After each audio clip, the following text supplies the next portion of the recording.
Welcome everybody to this, the first installment. It is what is shaping up to be a massive series, commentating every single video available for what was once a world record in completing the normal difficulty in Diablo 2. So what we'll be covering off is a player will start the game at level 1 and go through all 5 acts of Diablo 2 Lord of Destruction. Just to be clear, we're not doing classic Diablo, only Lord of Destruction, without changing the player setting, just getting up and going all the way through Act 1 and Ariel, Duriel, Mephisto, Diablo, and then finally Baal. So this is covering off the full history of those items. Now, full disclosure, this is actually the 5th recording I've done.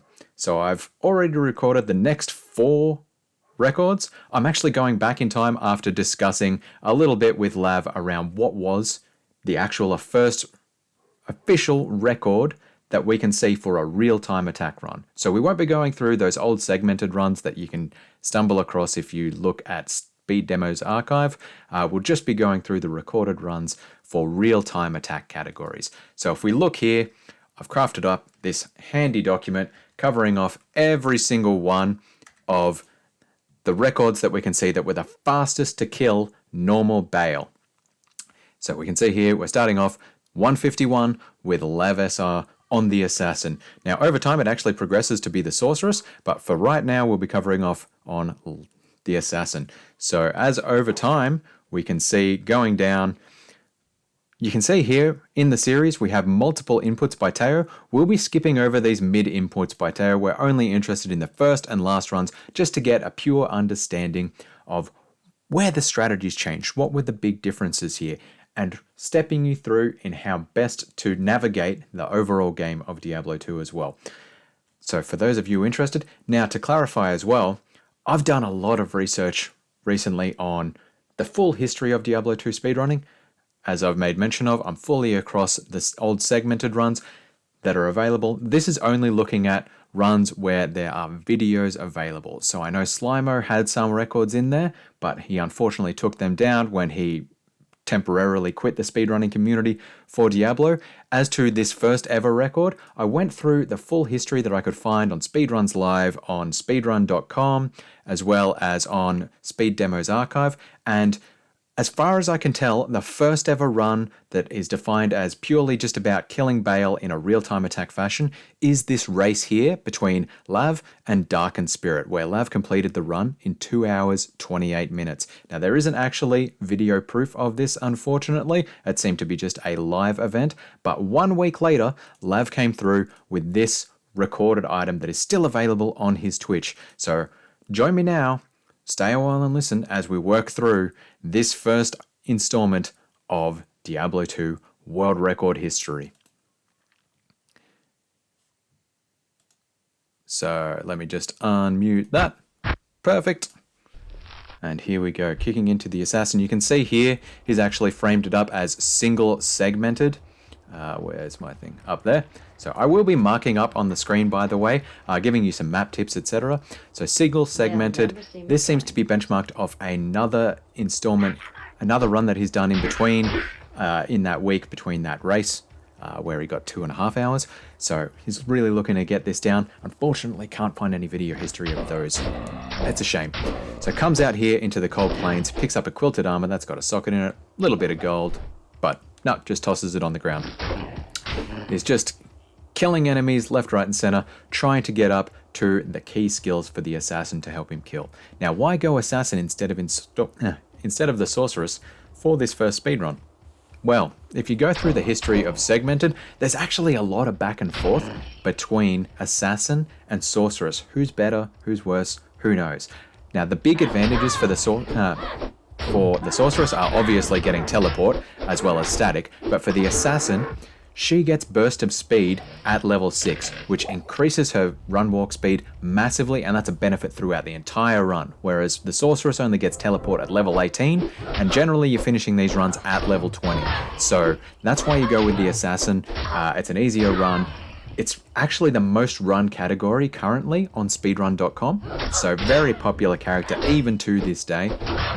And by unlocking Flame Blast as well. The fire traps for the assassin are incredibly powerful. It seems like when Blizzard launched the expansion that they actually buffed the two new characters they brought in, the Assassin and the Druid, just to make the game a little bit easier for players, because their fire spells are astonishingly powerful. Now, Fire Blast here, not a huge killer, but does give you a little bit of area of effect damage, which is just so helpful when you can kill multiple enemies at a time. You can see here he was able to hit both that Shaman and the Wailing Beast at the same time, or Gargantuan Beast, sorry, and that Shaman back there was actually a unique monster, so he and his minions give 500% XP, so killing one of them is as good as killing 5 enemies. There were 4 enemies overall in that group, 5 times 4. Killing that little group there, of just the Shaman and his few little carvers around him, that is as good as killing 20 enemies. Now, nicely, a few of these ladies are also bunching up, and with the area of effect damage on Flame Blast, he can kill them all very quickly. Grabs a mana potion, that's going to be really helpful for just sustaining the ability to kill. Picks up a leather armor, that's also going to be nice for a little bit of gold. I think that only had 1 socket in there. And he's running across here in the Cold Plains. Now, he's looking, it looks like it's pretty tight in the corner there. Ooh, yeah, runs into the burial grounds. So for those who don't know, so you can see there, the exit was really close to the corner. And what you'd normally see with a Cold Plains exit is it'd be a bit further away, or maybe even in the middle here. So the overall Act 1 tile here for the Cold Plains, you can have exits really close to the corners for the burial grounds, which is where Bloodraven is, and you don't need to kill Bloodraven in order to progress through the game. So this isn't a 100% run, this is just any percent. Just get to killing Bale as fast as possible. So he's got to run across here, unfortunately got a false start there going into the burial grounds and needs to make his way to the Stony Field. Hits the Monster Shrine, and that does change one local monster into being a unique monster. Unfortunately, that unique monster spawned by the Monster Shrine does not come with minions, so it doesn't give the full benefit, but it's still like killing one of them is as good as killing 5 still. So that's still pretty handy, especially when a few other monsters bunch up around it. Now, why am I so obsessed with killing monsters and getting experience? Well, the key thing to remember here is that in order to progress to Bale, first in Act 5 you have to beat the Ancients, and you only actually pass the Ancients quest if you are level 20, so it's a huge rush to get to level 20 and finish that. Now, I forgot to mention this at the start. Because this speedrun is so old, this video is actually only 360p quality, so apologies for the quality that you're seeing on the screen there. Things do get better over time, and they will get better later in the series. Now, he's run out of stamina there until he leveled up, so that helps him keep running, but it's only in speedruns that you'd actually notice that stamina is a problem. Generally, beyond like the first half of Act 1 maybe, if you're running by yourself on Battle.net, if you're not just doing Travinkle runs anyway, you don't really worry about stamina potions. So here we go, he's found Rakanishu. Now, Rakanishu is a super unique monster. He will always spawn in the same location on this map after Lav saves and quits, unlike on Battle.net for a single player game. Between save and quits, the maps don't change. So if he save and quit now and went back and went to this Canstones again, Rakanishu would be there, spawns with about 7 minions. So 7 times 5, that's 35, including Rakanishu, it's 8. So killing just Rakanishu and his little pack is as good as killing 40 enemies. If you can get an experience shrine, all the better. Now here he is, he's in Underground Passage. He looks a little bit lost here because he doesn't quite recognize the tile. So he's going to be forced to run up this way through the tile. That's a common tile, you might even see it used in the Den of Evil. And because the Underground Passage is what we call a straight through map, the ending tile he runs into will be also shaped like that. Now there can be a lot of little weaves and stuff within a tile, but the key thing is the actual tiles he will come into and be like shaped like that. So it's what we call a straight through map, and he always wants to be running in this direction as best as possible to get to a tile running along this edge in this particular layer. Now sometimes he'll come in and he'll be forced to run out that way, and similarly the ending tile would be there. But for this particular layout, you can tell he wants to be running up this way to get to that top edge to find the exit to the Dark Wood. So what have we covered off so far? We covered off Assassin's great, Burst of Speed at level 6 will help you massively through the game. Wake of Fire is an astonishingly powerful skill, will rip through the enemies, and Flame Blast is pretty nice as well. Now, he's killing a lot of enemies on here. The other benefit of leveling up early, other than just making sure that you get to that level 20 requirement for the Ancients, is clearly you unlock skills earlier, so you can do more damage or you can get to that burst of speed even earlier. I also noticed quite early on he put points in energy, which is quite rare. Generally the advice, if you are ever doing anything in Diablo, is to only put just enough stat points into strength to wear gear, put the rest of your points into vitality. Like, don't bother with energy, don't bother with dexterity, unless you need those to wear specific gear for dexterity only, because there's never any energy requirements on gear. But as it stands, his ability to sustain mana and to continue running and just attacking enemies is kind of contingent on energy. So he's investing quite a bit in there. Once again, letting all the enemies bunch up to get the maximum benefit for that area of effect. Picks up a ring off the ground. That's going to be some nice gold for him. Now, I keep mentioning gold here, and that's probably another key thing to call out, is that you want gold. But picking up gold off the ground is totally not worth your time. Like, you can see there was like 5 gold and 29 gold back there. Not worth your time picking that up when you can just pick up a ring and sell it straight away for 1,200 gold, maybe 2,000 gold. Same with armors. You can pick them up and sell them for 500 later on in the game. If you ever see an armor made of metal, you can usually sell that for about 5,000 gold. So that's really, really great. Running through here, through the Black Marsh, and I'm expecting he will be... Yes, so he is. He is looking for the tower. So this will give him the opportunity to go and get... Ooh, is he going to go straight in? No, it doesn't. Good. So this will give him the opportunity to go kill the Countess, who is 5 levels down on the tower, and the Countess has a special drop for runes. So she can drop up at 5 items at a time, and every single time that that item slot rolls to be no drop, what it actually gets filled with is a rune drop. So if you run it on a higher players count, there's less likely chance for there to be no drop, so you're less likely to actually get runes. Just a handy tip for any runners out there. But otherwise, really, really useful, because it's quite common for her to drop runes. And she is actually the earliest character in the game to drop any runes whatsoever. You can drop like L runes, and maybe up to tier at Andariel. There are specific ghouls in the Catacombs level 3 that can drop up to Tal runes, but that's about it. So running the Countess to get runes and get specific rune words to help him out massively on this run will be a key focus. So he wants to get Tal, F, to make the stealth rune word in armor, which will give him faster run walk.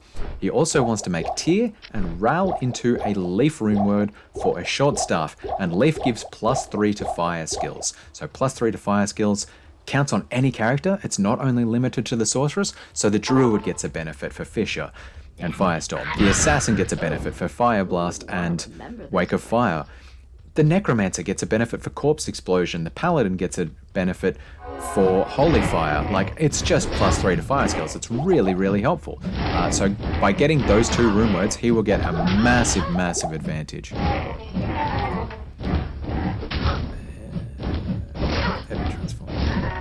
Carry anymore. There we go. Just had to clean up my thing there.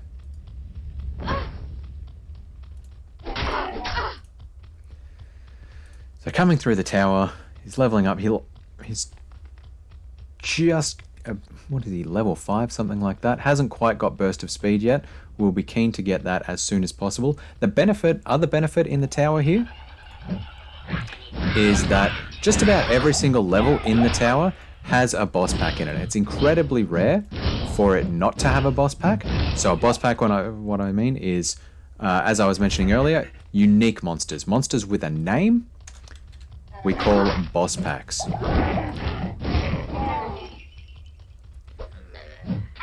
So those give 500% XP, and he wants to get those. Ooh, nice. A not unique ring. Rare ring should give him some potentially good resistances, which will be really helpful. You want to get fire resistance, just because the Inferno attacks from the Shamans in Act 3 and from the big demon Venom Lords in Act 4 just rip through your health. So any fire resistance you can stock up on during the game is very, very helpful. Now, coming here into level 4 of the tower, I haven't actually explained tower maps yet, and I will explain those, just like I explained the underground passage map, just momentarily. I explain them in just about every commentary I do, so we'll get to it. Nicely killing a pack of ghosts, and that is Spectral Hit. So Spectral Hit actually spawns with additional resistance to any elemental damage, which is why that particular boss took quite a long time to die, unfortunately. So coming up here, level 12, as he first gets into 12 minutes as he first gets into the Countess. Let's see what she drops for him. He's got his burst of speed working. Unfortunately, the Countess is fire enchanted, so she actually spawns with a very, very high amount of fire resistance. So each one of these fire blasts is not going to do much damage, and he just needs to be able to, gets the level up a little bit more into Fire Blast, so he's now 4 points into Fire Blast, 1 point into Burst of Speed, and just managing his health, running out of range of the Countess to give himself a little bit of a chance to heal up. And you can see here, he's given up on using the Fire Blasts against her. She's too resistant, and he's just hitting her with his Katar. Ooh, nice. Tal, Ral, and an Eld. Look, if he gets 2 more Elds, he can cube that up into a tier when he gets to Act 2, and that'll give him that. So that's an excellent first drop from the Countess there. Quickly drops a couple of Fire Blasts and runs across here in the Black Marsh. So when he first got to the Black Marsh, he wanted to find the tower and the waypoint, just so he could continue running this particular section. Oh, very nice. I didn't notice this before, but you can see here, where am I? On that map, there's a little bit of an L shape there. And L shapes are like 99% guaranteed to spawn a boss pack in there. Sometimes you're even lucky enough to get a second boss pack in a level in the tower. But for now, he's just found that one, and that's a guaranteed spawn. So he knows he can always run through that little area to find a boss pack as he goes down the tower to help him get those levels. Oh, now, an Archer boss pack is not the greatest. They still give you the 500% XP, but they have more life, and they can just rip your health to shreds, especially Extra Strong or Cold Enchant. Oh, they're the worst. But Lav does extremely well in managing that pack, just throwing a couple of Fire Blasts, moving a little bit to avoid the arrow shot, and then throwing a couple more. That was really nicely done. Now, I promised that I'd do the map layouts. And the key thing to remember here in the tower is it's a left turn from the way that you are forced to run. So you can see here, the tile he was running out of when he first entered forced him to run that way, and the exit tile is over here. So he turned right into the exit tile. Now, there can be a lot of weaving to get to that point, but generally you want to be running towards that edge. Another Spectral Hit Archer boss, that hurts. Sometimes they can hit you with cold damage and slow you down. They have resistances. Honestly, after killing the minions here, which do give the 500% XP, he should have just left that boss and kept on running. So you can see here, he's kind of running this way, and then he's forced to run this way. He's running left, and then he went up, and still ends up left relative to the way he entered. So that's the key thing to remember when I talk about map directions. Now, as he fights this boss pack here, he's in another L shape, so that's all right. Pretty good stuff. Fire Enchanted, definitely should just be leaving that boss be. He's gone the same strategy he went with the Countess and just hitting it with his Katar. Now, the key thing to also think in here, and we will see this development in later runs, is the Katar is actually kind of slow. So if you give the Assassin a dagger instead, it's a much, much, much faster attack speed for laying traps. So unlike the Sorceress and just about every other character, the magical attacks for the Assassin, except for Mind Blast, are based on attack speed. So technically, she is laying traps. Oh, nice. Gets an Eth Rune. He's got his... Yeah, that's awesome. Got his stealth already, ready to go. So immediately, as soon as he enters the game, cast Burst of Speed. Now he's starting to invest in Vitality as he continues through the game. So no more points into energy. I expect he will later on be putting some points into strength to try and wear a belt, so he gets 3 slots in his potion, but we'll see. So yeah, getting a dagger, because while casting lightning, while casting charge bolt, while doing war cries on the barbarian, these are all based on a thing called cast rate. But for the assassin, her throwing traps, her trap laying speed is actually based on attack speed. So by changing your weapon from a katana to a faster attack base, being a dagger, just like was dropped there, Lav would actually be laying his traps even faster. Potentially, I think it's about one frame faster, but for an attack that takes 12 frames, to be laying it at 11 frames, that's almost a 10% improvement. It's more damage per second. Big help. So it seems like they haven't figured that out at this point.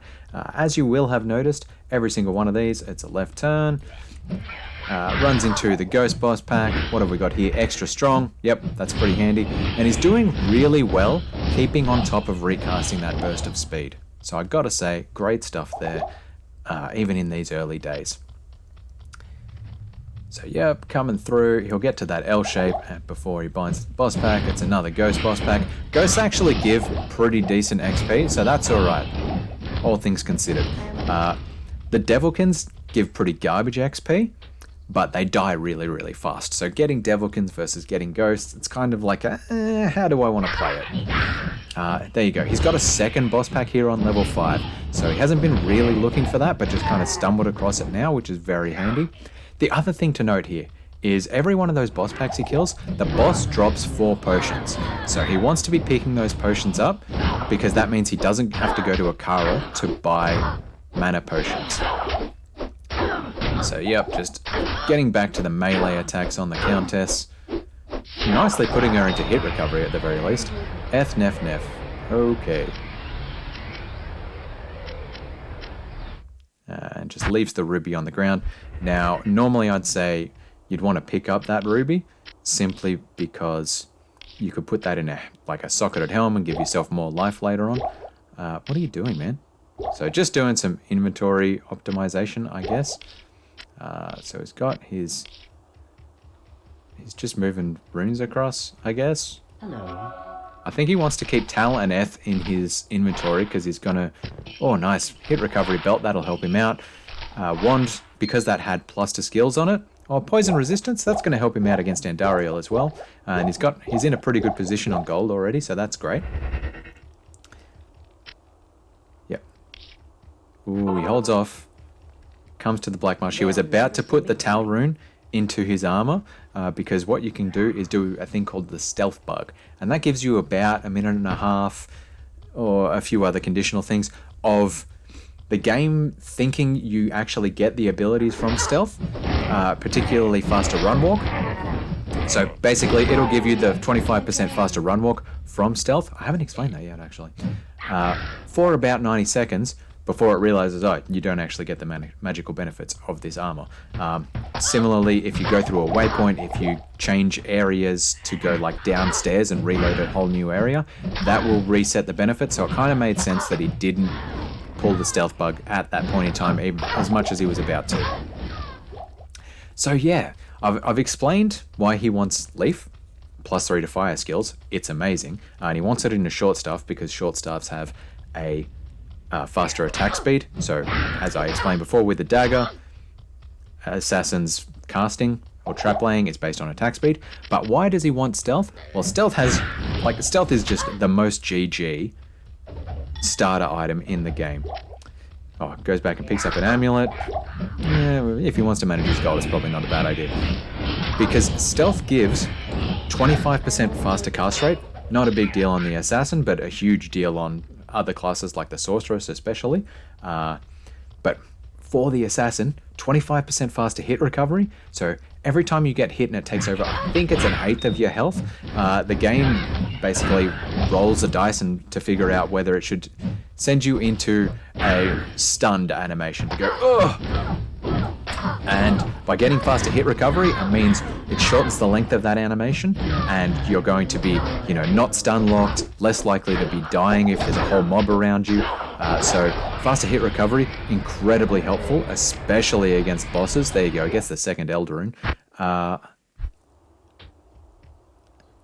And then also it gives you 25% faster run walk. So since you're just covering heaps of ground in this game, 25% faster run walk from stealth is just invaluable. So important for these kind of characters. Now that boss only spawned with 2 minions, so that's a little bit rough.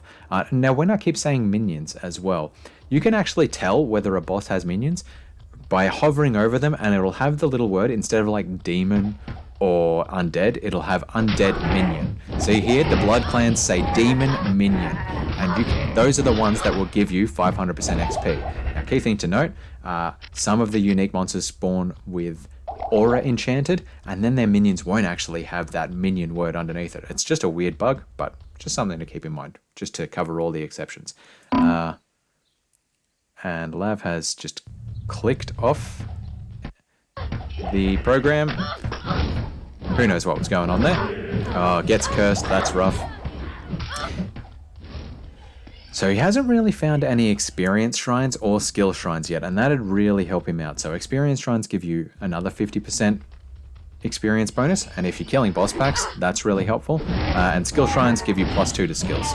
So that can really help you, just rip through the enemy health much faster and continue on your way, as well as giving him even faster run walk from his burst of speed skill. And, of course, faster trap laying / attack speed. Now, ooh, what's that? Yeah, that's a champion group of Devilkin, but he leaves them be. Wow. So we got this double boss pack here. Now, why would he leave them be? Well, it's probably key to recognize that champions only give 500% XP, whereas unique bosses give... Sorry, champions only give 300% XP, whereas unique bosses give 500%. Now, why is that a big deal? Well, champions actually load with a heck of a lot more health. Gets another rail rune. He is set for fire resistance. If he puts those rails in a helm, he's going to be sweet for Act 3 and Act 4. That's for darn sure. Yeah, he's still desperate to just get that third eld. Now, champions, only 300% XP, but they come with a lot more health, take a lot more time to kill versus unique bosses. But the thing about Devilkin is, they actually spawn with additional normal monsters around them that don't look like minions, but technically by the game are classed as minions and give 500% XP. So that'll happen with Devilkin, that'll happen with Shamans, it happens with Beetles in Act 2 as well. And it's just an interesting thing to see, Lav, just ignore that then. I think that 500% XP bonus on the champion minions only really became noticed around 2018. So I guess this was 5 years before that, can understand not having that knowledge. So what's this? This is like the 5th run in the tower. This is pretty rough. He has gotten great runes so far, but just really needs that tier rune. So that's pretty rough. Just leaves the fire enchant behind this time. Pretty smart. Yeah. Archers are just strong, man. Not worth your time fighting them. So pushing ahead here, we'll fight the ghosts again. I haven't been keeping track of how many points he put in burst of speed, and that's something I really should be doing. So I'll have to go back and look at that at the end of the run, because surely by now he's coming up on level 12 and we'll start investing in Wake of Fire soon. Doesn't get the second boss pack here, and hasn't really looked for it. Commonly what you'd see in runs nowadays is just a quick check for a general glow in those other side runes, just in case there was an additional unique boss pack here on level 5 on top of the Countess.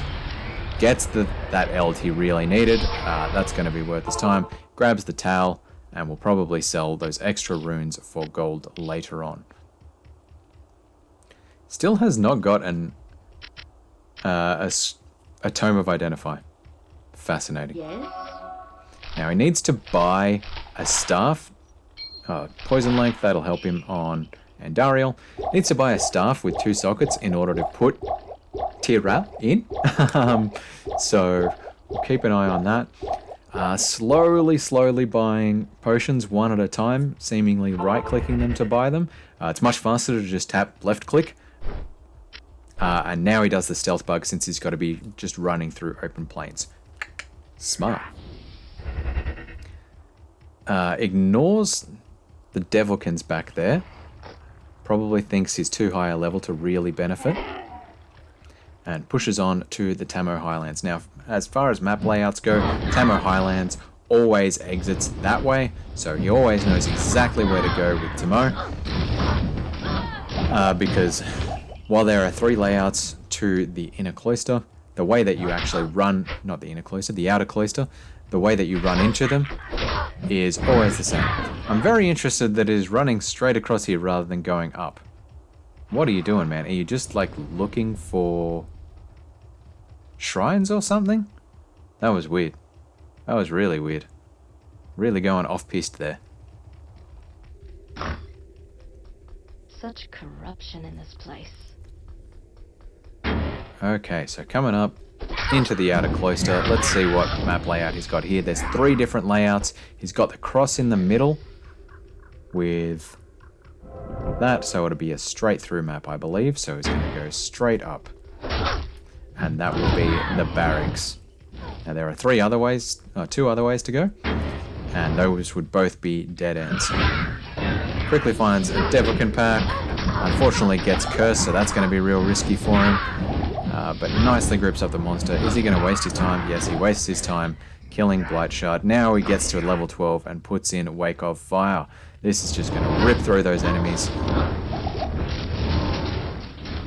Yeah, nice. So moves Fire Blast to be on left click, has Wake of Fire on right click, and that'll do him for the game. Basically, he just needs to occasionally switch over to recast Burst of Speed.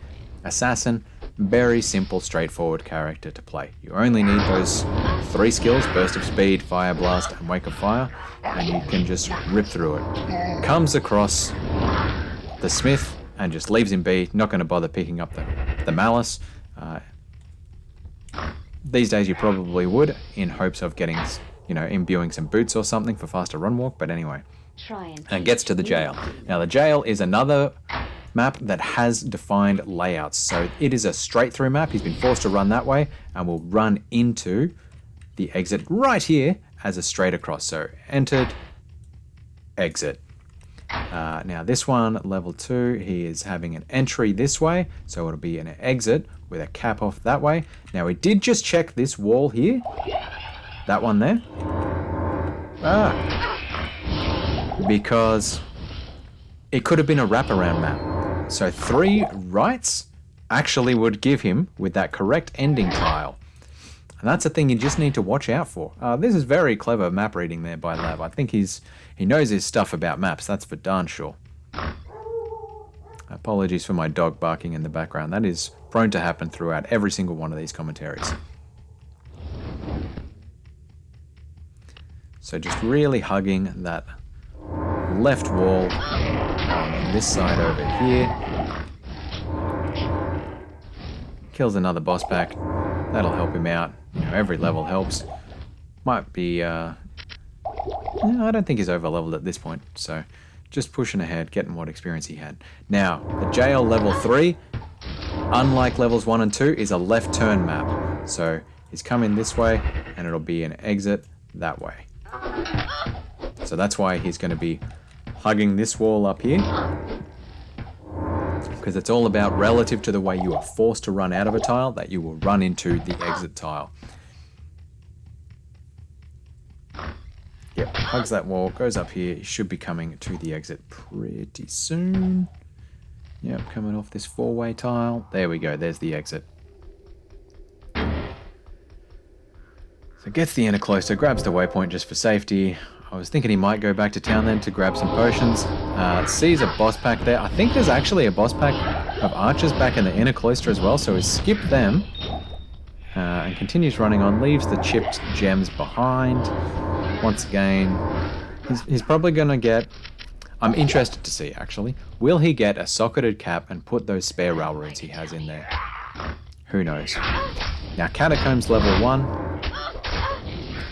It's just one of those maps. You just got to explore it. It's kind of random how it's laid out. You got to remember the tiles, just so you know you're not running into a dead end. It's hard to teach. It's just a matter of playing the game and getting a feel for the layouts. Now, he's come to a bit of a fork there, where it went like that, and he knows that that's a dead end. Excellent map reading. Has just pushed on and turned away before fully exploring that, so that's great. Grabs a Strangling Gas Potion. That would have been really helpful for the Countess earlier, and continues pushing into Wake of Fire. Unfortunately, he's clicking it, and it's just not actually accepting his clicks, so that would be a bit frustrating as well. So yeah, quite a bit of time at the Countess, and that really hurt him. Here's another dead end tile. Ooh, Conviction. But fortunately, those Tainted were not shooting lightning bolts at him, so that's pretty helpful. Yep. So those 4 defined potion drops off unique bosses, off unique monsters, really helping him out there. So he has not really had to shop at all for potions this entire run, so that's great. Oh, and that's just unlucky. Like, the exit was right there, next to the entrance. So sometimes you just get unlucky with maps. Now, level 2, there's actually a key thing to remember here, which is it's always, and if you've ever done runs, Andario runs, you should know it, it's always a right turn from the waypoint to the exit. And that's why you want to run it clockwise. So normally what you do would be,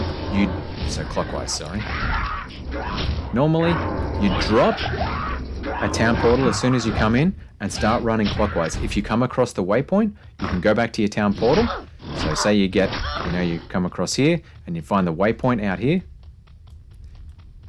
You can just go back to town, take your town portal and keep running out here and know that you need to turn right for that exit. And that's why you want to run the Catacombs level 2 clockwise. Same thing holds true in the sewers in Act 3. I'll describe that when we get there.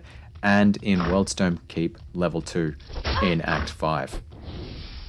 So unfortunately, he's just pushing a long way. This looks like the exit here. There you go. And that's the alternative benefit of running clockwise. Ever so slightly more likely to just find the exit first. So either you find the waypoint first and you have a great clue as to where the exit is, or you just find the exit first. So that's the optimal way to run it, and LaVsr's just done it beautifully. I will just say, I get burned by that commentary 90% of the time I commentate these kind of runs. So very happy to see it actually pay off. Is this going to be the exit here? No, it's not. So has to run back. Yep, you could actually just tell from the footsteps then that the pace of footsteps defined that the assassin was running slower, and he knew to recast Burst of Speed based on that. That's the first time I've ever heard that. I'm too used to people talking on their speedruns, I guess. As I'm doing right now for you. Haha! Okay, another dead end. Catacombs level 3 is just the same as level 1. You just got to be lucky, basically. Here we go. Here's the exit now. You can tell just the tile layout itself. And up to level 4. Now, another great thing about the assassin is because she does fire damage, that really helps here, because Andariel is negative 50 fire resistance. So every single fire attack to her does a bonus 50% damage, and you can just rip through her health on the druid and the assassin. So let's see does he get any good drops here, or get a few gems? Heavy boots could be good. And we'll go up to Wareve. So yeah, despite actually running the game fairly well, still took him 35 minutes to complete Act 1. And that's just all down to how many times he had to run the Countess. So yeah, that's rough. Faster hit recovery boots are pretty nice. He doesn't bother with the chain boots simply because he would have had to put even more strength in, and he wants to conserve his life. Still holding on to those strangling gas potions, and now is stocking up on light mana potions as he comes into Act 2 ready to lay a whole bunch of traps. Still got a few stamina potions there. Stamina's actually pretty important when you're speed running. So, there you go. He'll be pushing through that. I don't know why he talked to Drognan then. Because he didn't get his 2-socket staff from Akara. I completely missed that. Yeah, that was a big miss, actually. So coming out here to the Rocky Waste. Oh, nice. Gets a fast exit in the Rocky Waste. So Act 2 maps, like the desert maps themselves, are generally huge squares. And the exit points can be basically tucked into the corners. And he's just gotten the fastest possible exit out of town as he comes out. And that's like saved him about a minute just in the Rocky Waste. Now, another thing to remember is because they're squares, he's just run into a corner there. And he's still hugging the wall. And that was not the right thing to do because the exits are in the corners. If you ever see a cut-in like that, you know to just run to the other side because it's just not worth your time because the exit's not going to be there. Now, it goes back to Akara to try and get that short staff. He needs a 2-socket, non-magical short staff. There you go. That cost him a bit of money because it had plus to static field, which is a level 6 skill. Whereas if you got it earlier in the game, much more likely because it's going to be calculated off a lower level base. The vendors actually increase the level of item they sell to you as you increase in level. It would have been much cheaper. But, he had plenty of gold. He's got a bunch of runes that he can sell in his stash. And he's just pushing on to the Far Oasis. So the key other thing that you might not know about Act 2, and same thing applies in Act 3, is you have to get all the individual pieces of, those relics to put into your cube to complete the quest in order to get to Duriel, for example. So he needs to get the Staff of... Well, he needs to get the Herodra Cube first. Well, he needs to get the Herodra Cube, the Staff of Kings, whatever it is, the amulet, and transmute them into a staff in order to put into a slot to reveal Duriel's lair. Now, he doesn't have to do that in order. He could technically get the amulet first, then the staff, then go and get the cube. It doesn't matter. You can do it in whatever order you like. He's just ditching that hat now because he doesn't need it. He's realized that's just wasting inventory space. And he's pushing out here to the Far Oasis, probably hoping to get a waypoint just as he runs around. Now, he's got beetles in the Far Oasis, and that's actually extremely nice. So they give good experience, helping him level up faster, and they die really, really fast. So just a couple of traps and running ahead can just do wonders for you. Here we go. He's coming up. Is there a cut in here? No. So he's going to push ahead. No, he doesn't. So he's found the exit to the last area, finds the maggot layer, and goes into the maggot... Yeah, there you go. I was a bit worried there. No, he still goes back. So he doesn't have a waypoint in the Far Oasis and didn't drop the town portal either. Yeah. So he's going to have to rerun all the way across the Far Oasis after going from the one waypoint he has in the Dry Hills. Now, he hasn't even found the Halls of the Dead yet to get his cube, so quite a bit of rerunning there, and that is going to be a time loss for him, that's for sure. Grabs more Strangling Gas Potions. Now, having seen the future runs, I know he's getting those to help him kill the 2 fire-immune bosses that he has to kill in Act 4 and Act 5 in order to progress through the game. And those are Grand Vizier of Chaos, who is the monster who spawns on the seals in the Chaos Sanctuary, is the far left steel, the wraith monster, and Colenso the Annihilator, the shaman who spawns in the first wave of Baal's Throne of Destruction waves.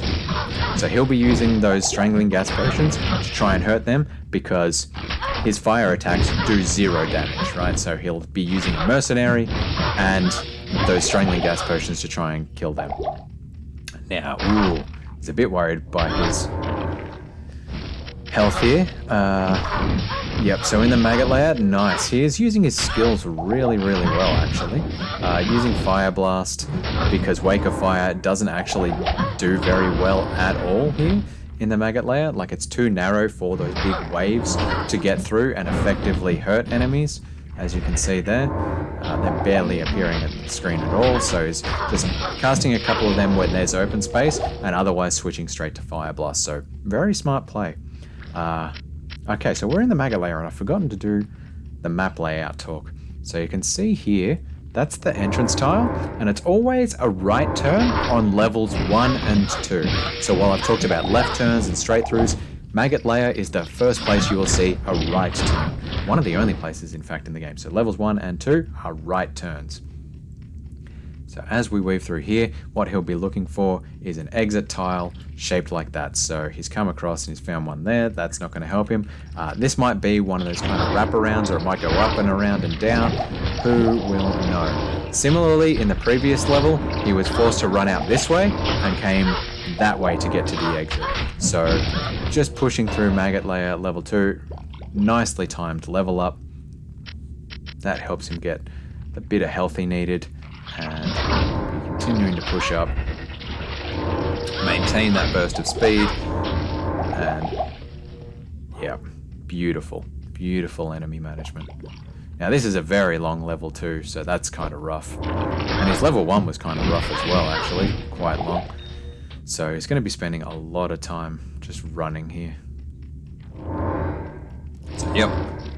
Finds a boss pack back there, so that's pretty nice. And there you go, there's the exit tile there running down. Now level 3 is different to level 1 and 2. Level 3 always runs up in that direction, so you will always be forced to exit that direction, and the shiny chest thing will always be in a tile that ending in that direction with Cold Worm. So that's the key thing to look. Using the belt trick, always nice to see. So just fill up your belt, pick up the belt, and that dumps all the excess rows that you have of potions straight into your inventory. Yep, that wand was garbage. Unfortunately, did not spawn with any plus to skills, and plus to skills gives massive gold benefits. So if you generally have plus to skills of anything, it'll add anywhere between 1,000 and 10,000 to the sell price of an item. So picking up things like wands, staffs, clasped orbs, totally worth your time. Now, yep, that's rough. Probably, since it's a straight through map, should have taken that exit earlier anyway. Although he might have been checking that little gap for a unique pack, who knows. And coming up. Yep. Not having the best map luck, that's for darn sure. Alright, and then up here it should be Cold Worm, surely. No! Oof, rough. So definitely getting hurt by maps here in Act 2. There you go. So we got the nice exit tile, just shaped there. And grabs the Staff of Kings. As I said, you don't actually have to have the Herodric Staff first in order to get that.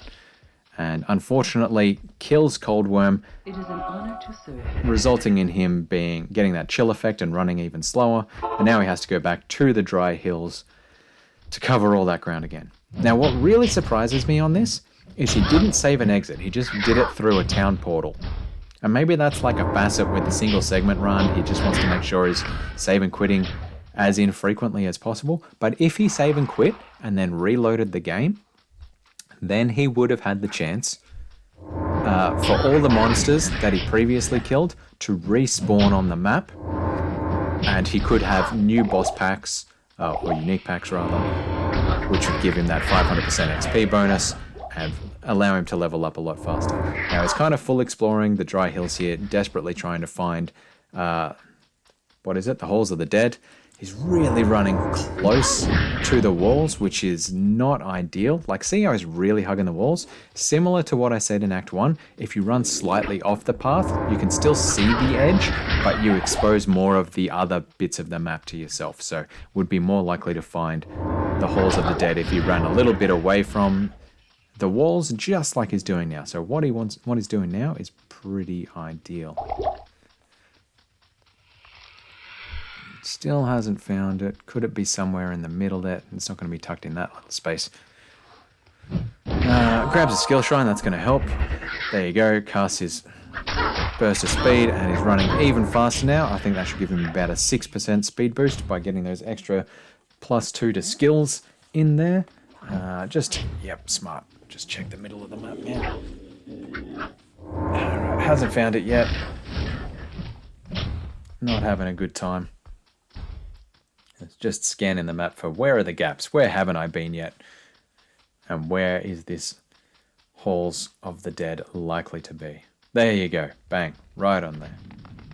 Now, Halls of the Dead, if you picture these Act 2 tombs like inverted T's, it's on the left.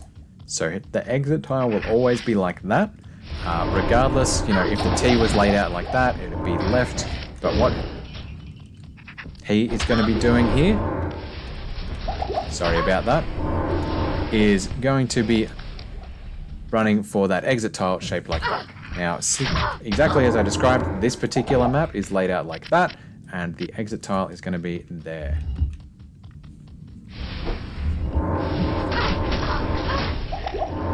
So unfortunately, that's not a dead end. So it's going to be a bit weavy, but that's okay. So it's come across here, we'll be going up, and hopefully the exit tile will be there.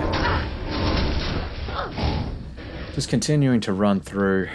Now that is such a high level, like the benefits of leveling here in the Halls of the Dead will not be that great, but at the same time, he can just rip through enemies like nobody's business on the Assassin. Now, quickly comes to a dead end. You can tell every time you come into what seems like a storeroom here in any of these like tombs type layouts, it's going to be a dead end. So where, you know, there seem to be big shelves and a bed or something like that. So he's going to have to explore. Up the top and to the left will be the exit, so it's always still that left turn relative to an inverted T. Here we go. So grabs a ring, maybe he'll get some fire res on that finally. He shouldn't really need fire resistance at this point in the game. And again, runs back to town. So maybe that's his theory, is because in his mind, this is a single segment run, he's basically running it on Iron Man rules. Ooh, that was a mistake. So he puts the tier into the staff, but also puts the RAL in. And since RAL is level 19 required, he won't actually get the mana per kill off that tier rune. So, yeah, oof, that hurts. But still just running with the Guitar and the buckler rather. And now, exactly as I said, he has to rerun all the way across the Far Oasis out to get to, the Claw Viper Temple. What's that place that has Dark Elder? I've completely forgotten it now. Whoops. So yeah, I guess running single segment in LaVsr Mind real-time attack is, precludes save and exiting. You basically got to do it without save and exiting, which is what we would term these days as an Iron Man run. Now, some people would say Iron Man means that you never go back to town, but, you know, in my mind, Iron Man's still that. So, whew, there we go. All right. Here we are in the Lost City. That's the name of the game. And he doesn't check the immediate wall as he entered. There could be an exit just here, and he hasn't checked that. Right now, he's running along the middle divider of the area. So in the area, there's a middle divider there, and there'll be stairs sort of here. Oh no, he actually gets a 3/4 map. So the map's sort of laid out like that. So there'll be a stairs here, and he'll be hoping for an exit kind of in one of these places. Let's see how he goes. Goes up the top, finds a waypoint. See, if he'd run ahead before, like just dropped to town portal as he was, like found the exit from the Far Oasis, he could have found that waypoint and then gone back to town and gone to the maggot layer straight from there instead of having to recover all that ground. So here we are in the Claw Viper Temple. The T is laid out like this. Now always picture it as an inverted T, and that is the direction he wants to run. Now the more I do these commentaries, the more I'm inclined to not think of it as an inverted T and think of it as a regular T, and always think that every map in Act 2 is technically a right turn map. Now I don't know how to think about that. I'm still weighing it up in my mind. I like the idea of every turn is a right turn. So, I don't know, leave a comment if you think the same or you want to rethink things or think differently even. Put it out there. I'm going to keep referring to it as a left turn. But I'm open to the argument it is technically actually a right turn. And that'll make the maggot layer slightly less confusing. So here we go. Claw, Viper, Temple. Has to do a little bit of a wrap around here. I can recognize that tunnel. You're going around there and then hoping there's a turn off there. Once again, a very long map. Getting a bit stuffed over, just like he was in the maggot layer. But once again, the assassin, she's just so strong that it's not really a big deal.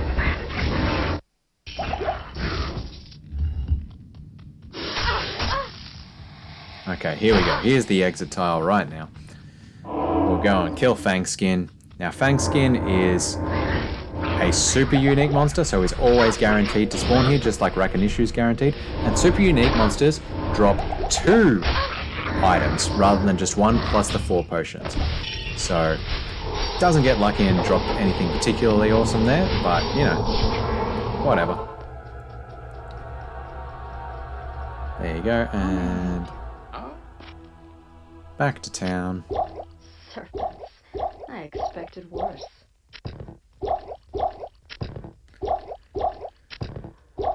And we'll just be running on through to the palace and then the Arcane Sanctuary. So let's see how he handles that. Running at a pretty good pace, really. He forgot to talk to Drognan, so now needs to cross back across town to talk to Drognan, so Jaren will let him into the palace. That's a little bit of a time loss. Not nearly as big as that rerun across the Far Oasis, but oh well.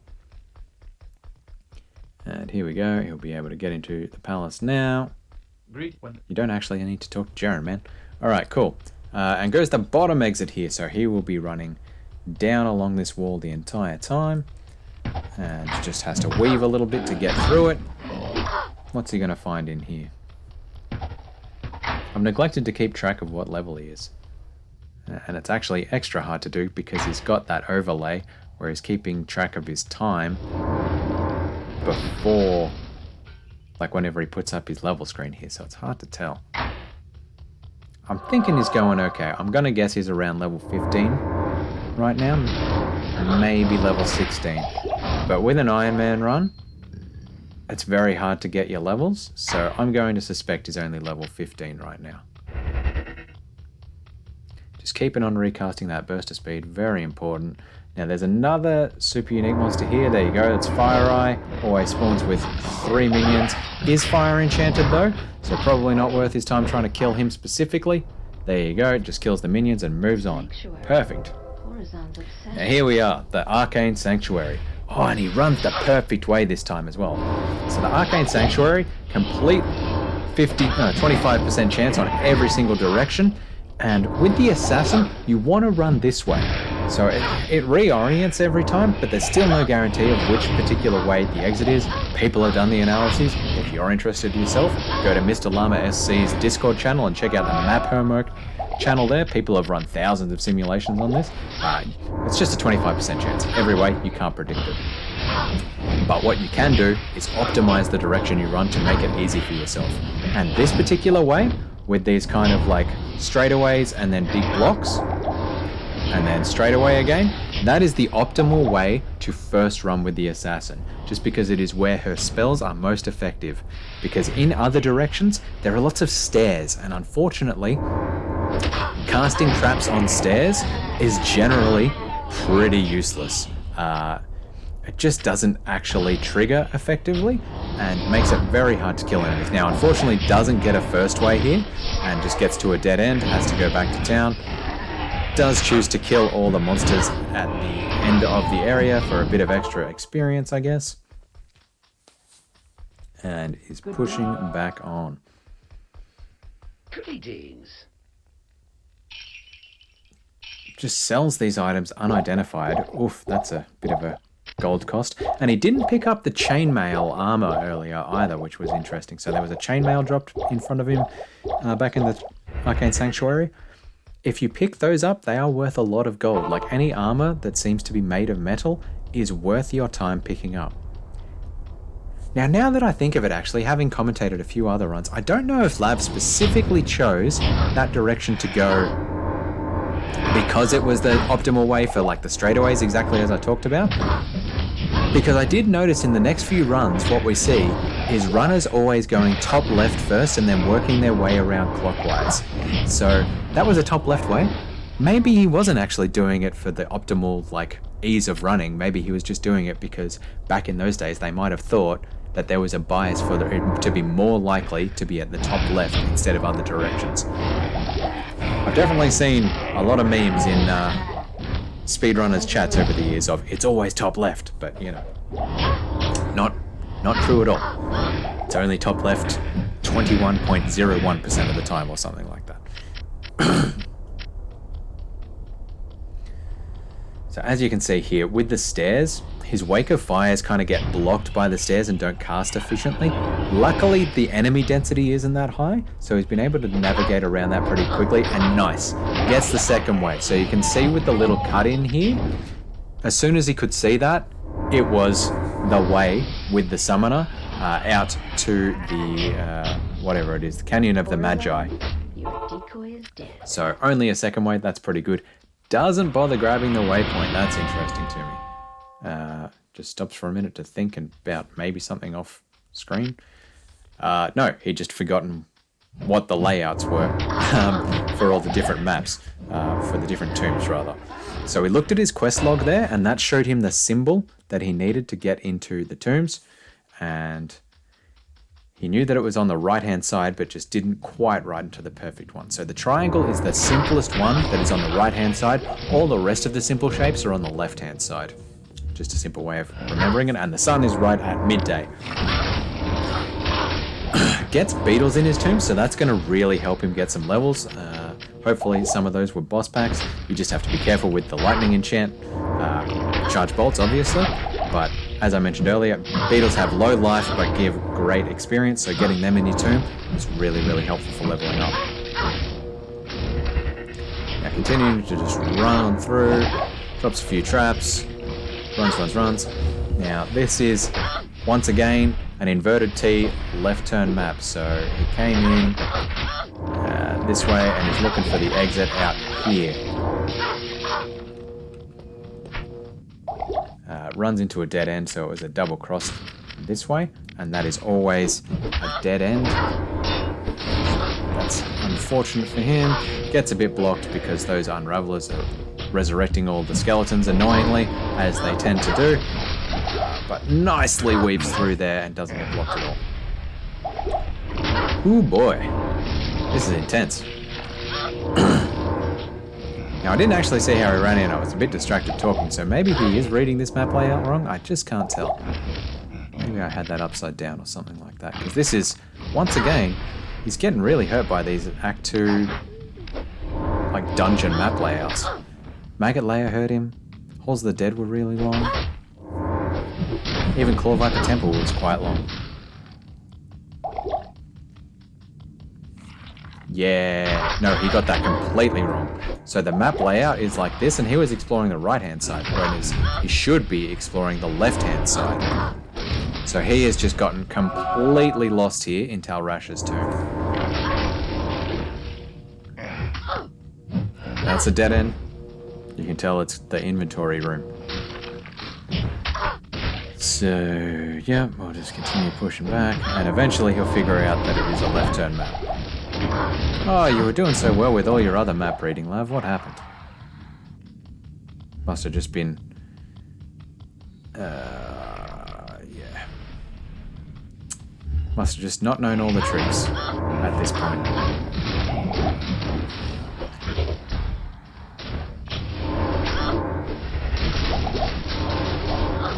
Jeepers, you can really tell the difference when he's laying traps without burst of speed versus with. I reckon that's about a 3-frame difference, easily.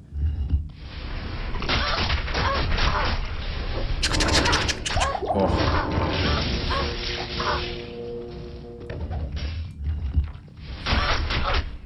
That enemy density is enormous, and that's got to be helping his levels for sure. Nicely hides in the corner here, away from all the charge bolts. That's a good play. Boom. Gets another level up. So he'll have his stealth active now. He's got 6 points in Fire Blast. So I suspect he's only got 4 in Burst of Speed, if that.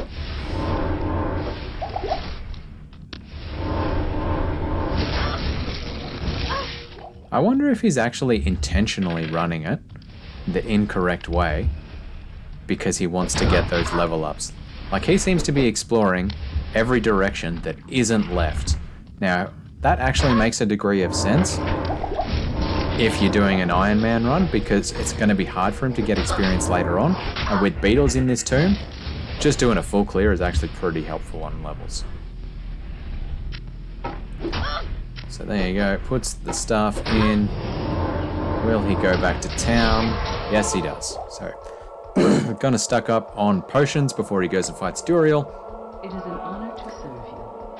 And will he do the good hack where he gets thawing potions? Because thawing potions actually give you additional cold resistance for 30 seconds for each cold thawing potion that you drink.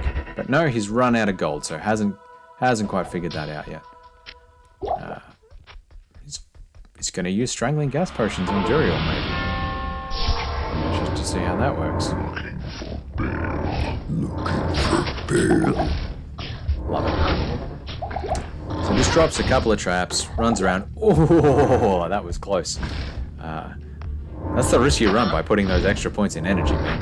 You can just get absolutely ripped to shreds. I don't even know, I didn't pay enough attention when he was starting up. Is this softcore or is this hardcore?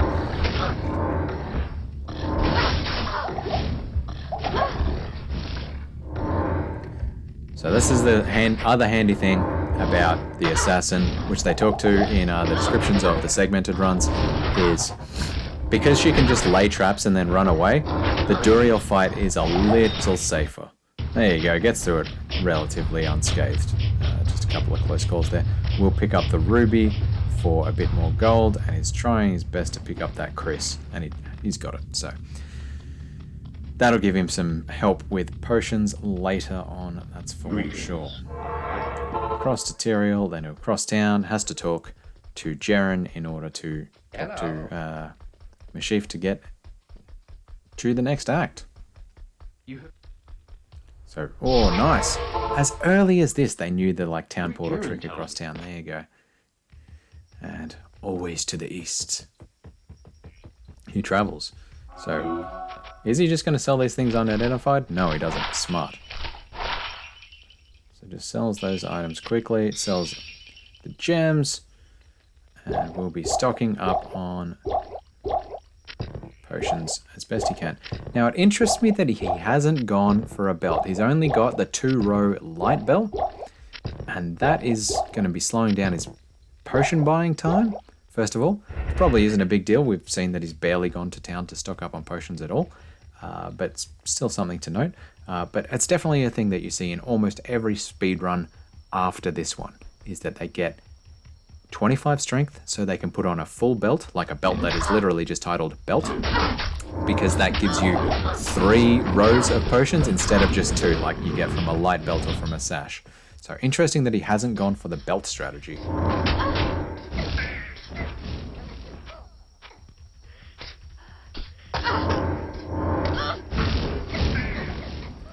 So pushing on through here, there's Spider Forest, things to watch out for in these jungle maps.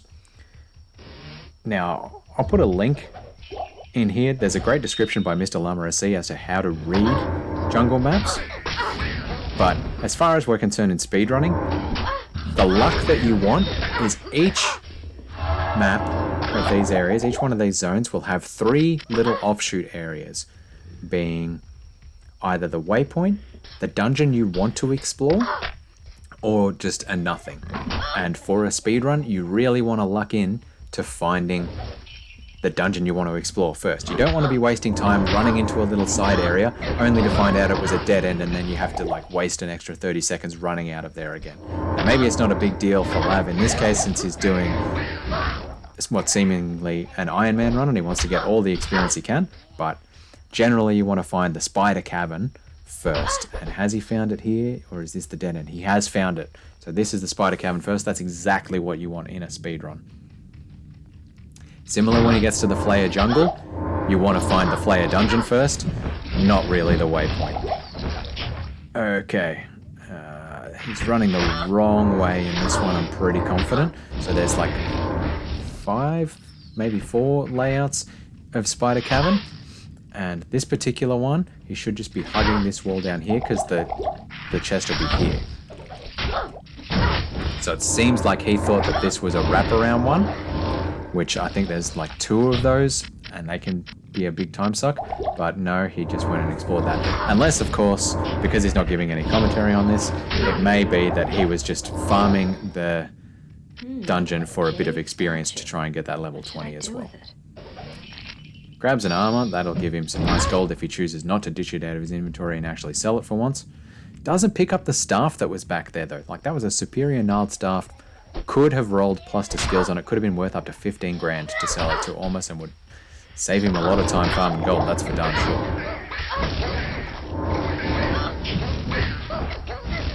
So just really sticking to picking up jewelry, it seems. Just small items rather than heavy armors, which is usually what you see people these days focusing on. So that's key insight. The other thing to note in speedrun luck that you can hope for in these kind of runs is from the Spider Forest, you can either have the Great Marsh fork off it, and you have to run through the Great Marsh to get to the Flayer Jungle, or you can have both the Flayer Jungle and the Great Marsh fork off it, allowing you to just entirely skip the Great Marsh. And by skipping an area that has no quests that are necessary in it, there you go, finds the waypoint instead. That's unfortunate. Just grab the waypoint, checks the right hand side in case he can run through there. Is he going to be able to? No. That's unlucky. So, yeah, it looks like he's going to have to run through the Great Marsh to the Flayer Jungle. Didn't get what is called in the group the Marsh Skip. So this is just going to be a long one. And since he was at the very end of the Spider Forest, that means he's in the 6th block, and fork-offs into those other areas can only be on blocks 3, 5, or at the end of 6. So it kind of goes, where's my thing? So say that's the length of the Spider Forest. You can get forks off here at like block 3, at block 5, or it can just continue straight up in block 6. And looks like he's going to have to come back here and check. Yep, at block 5 he gets the fork off to the Great Marsh, and then similarly 3, 5, or 6 he will get a link to the Flayer Jungle. So doesn't get that marsh skip, needs to push through here to get to the Flayer Jungle. That's not ideal for speedrunning either. I've completely lost track of what level it is. So he needs to open his inventory, because I know he wasn't level 19 while fighting Duriel. And if his staff is not red, then I will know that he's level 19. His staff is not red. Okay, he's level 19. So just needs a little bit more experience before he gets into Act 4 in order to ensure that he gets level 20. Let's see how he handles that. There we go, Flayer Jungle. That wasn't a ridiculously long Great Marsh, and he gets the little blue dudes with big knives in here, so that's pretty nice. That'll give him some good experience. He's not going to have any troubles whatsoever hitting that level 20. Not with this monster density, that's for sure. Looks like, yeah, I think this is the wraparound where the Gidbin just hit. Yep. So finds, also luckily, in the first area he comes to here, finds the Flayer dungeon. Although he's going to have to rerun a bit. There you go. Actually, wisely, drops the town portal at the Flayer dungeon, and then moves on, ready to find a waypoint in the next area, so he doesn't have to recover ground, you know, climbing back up the 3 levels of the Flayer jungle. I don't know why he didn't take that exit just then. That seems ridiculous to me. Like, seriously, you are not that desperate for experience, Lav. Come on. Anyway, pushing on up. So what he'll be hoping for I wonder if he's going to explore the other side areas and hope for a waypoint in the Flare jungle, or do the smart thing and just push on until Lower Kurast or potentially the Kurast Bazaar or Upper Kurast, hoping for the waypoint there. Alternatively, he could run all the way to Travinkel and get the waypoint there before he takes his town portal to navigate through the Flare dungeon. Doing a big run backwards here. Yeah. Right, he just really... Okay, that makes sense. He was very low on potions, so definitely needed to go back to Ormus, and didn't take the opportunity when he dropped that town portal at the Flare dungeon to do so. So that's just unlucky, because it does mean he's going to have to rerun a whole bunch of area. Oh, gets rid of a 7 fire resistant small charm. That could have been really helpful for him. So he's going to have to be extra careful around those shamans and around the Venom Lords in Act 4. So that surprises me that he got rid of that. He's not playing it safe, that's for sure. But he is playing it safe, strangely, in terms of doing the Golden Bird quest or the Jade Figurine quest. That is... What an odd choice. Doesn't worry about the fire resistance, but does worry about a measly 20 to life potion. That is... wow. Okay. I wonder if he's going to do the tome of whatever with Battlemaid Serena. Sabrina, whatever it is. For the additional points to stats. Who knows? Who knows? Anyway. I mean, also by going there, he'd get even more experience, which he seems super keen on getting, even though he doesn't need it. There you go, grabs an experience trying to boot. He is going to end this run very over-leveled, I suspect. Because look at that, he's almost level 20 already. Like, this was an amazing Act 3 for leveling up. He's almost level 20 now. He'll probably get level 20 before he even gets to Lower Kurast. Wow. Wow.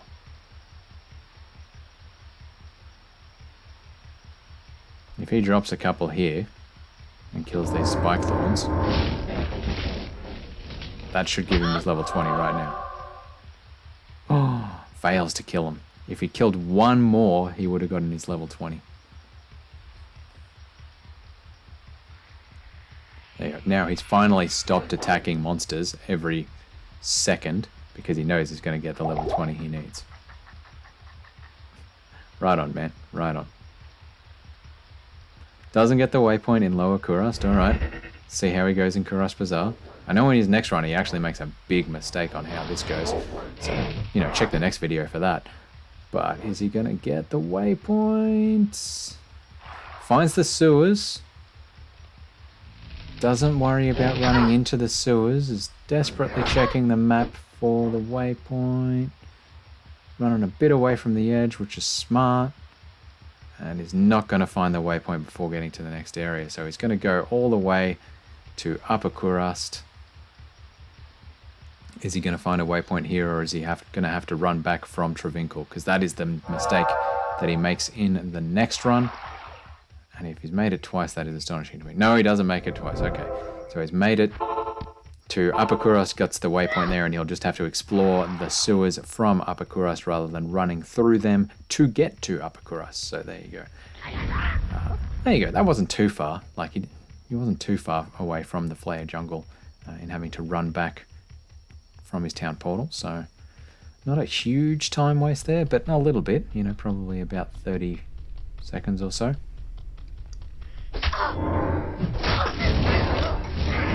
Gets his level 20. Off we go. Zoom, zoom. Playing it a little bit safe by killing all those guys first rather than just running straight through. There we go. Just pumping that Wake of Fire, really getting a lot of damage out. This is about the 8th straight level he's put into Wake of Fire. Doesn't get the skill shrine. That is really surprising to me. Like, you've already got good levels, man. Skill Shrine +2 to skills is going to be way more helpful than an Experience Shrine at this point. Because, as I said earlier, like that +2 to burst of speed would give him an extra 6% speed, which is, you know, it adds up. What's that? It's a bit over a 20th faster through every single area that he's running, and can really help dodge a lot of enemies as well. Now here we go, we've got the Flare Dungeon level 3. Now I can tell because he's had to run in this way, it's actually the bottom is down here. And in the next run I commentate, he gets this exact same layout and gets it wrong then as well. So he doesn't know his Flare Dungeon level 3 maps at all. And even though he gets this map twice in a row in his different world records, he still doesn't learn from his mistake in the next world record. So that's fascinating to me.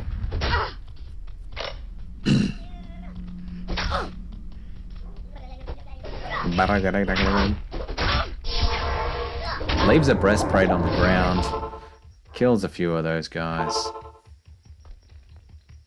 Yep, I'm going to be surprised if he doesn't end this run at level 22. Some frame drops in his upload there. I guess that's what happens when you're just streaming live on twitch.tv. And another Experience Shrine. It's all Experience Shrines, just too late.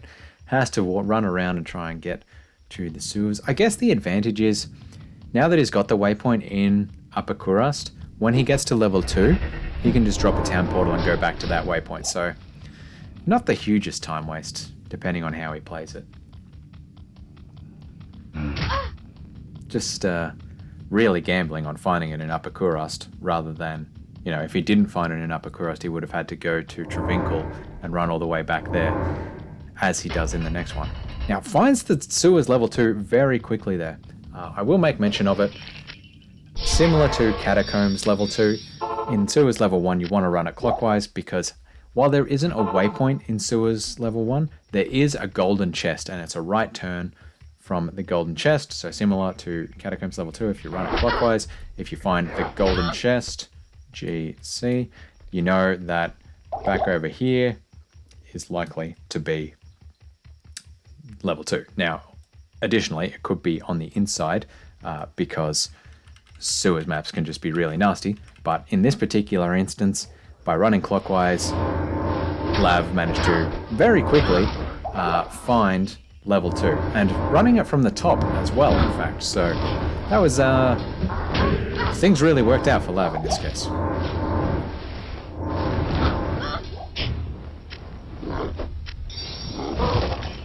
So kills the council, just puts the flail morphed into his second weapon slot.